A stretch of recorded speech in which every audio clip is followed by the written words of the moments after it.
So these are called wage systems. Two sociologists created these back about 30 years ago, and it essentially talks about how, from a cash flow standpoint in a household, how money is managed, like income coming in, expenses going out. And let me walk you guys through this. So whole wage is pretty simple. One person makes all the money, the couple spends it. It only goes into one pot. The allowance system, one person makes all the money, but they physically give a finite allowance to the other partner. And by the way, that can create real funkiness in relationship dynamics, and again, back to power and influence. Pooling. Don't see a ton of this, but I see a little bit. Pooling is basically, it's just a joint account. There's no his and hers, it's just one joint. Everything goes in, everything goes out. Independent management, another thing that leads to funky relationship dynamics. Everybody does their own thing. You make your own money, you spend your own money. What I see most of is partial pooling. That's the his, hers, and the ours bucket. And that's predominantly what's out there.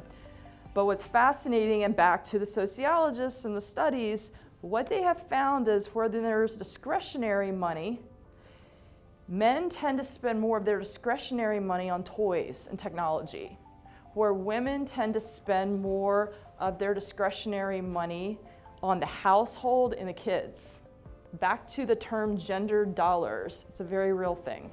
Remember how I said household chores are an indicator for marriage equality? So is that wage system thing. So the first dissertation I've ever read in my life was, and how I got started on this, was a dissertation on using wage systems as an indicator for marriage equality. So that leads right into what you're asking. I don't think that there's any right or wrong. Again, these are such personal choices, and everybody's got different relationships. I probably have 6 families where they're married, but they're not. Like, again, it's just different ways of thinking. Like, there is no right or wrong. You have to do what works for you. But what I can tell you is it creates power dynamics when you have the independent model, where everybody's doing their thing, unless you're both cool with it.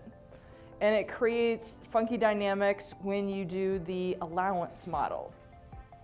Because then it's back to, well, I'm bringing in all the money, and how or why is this my allowance? And the most common one I see in my practice is partial pooling. His, hers, and ours. And usually some money's put in the kitty to pay the mortgages and some basic bills.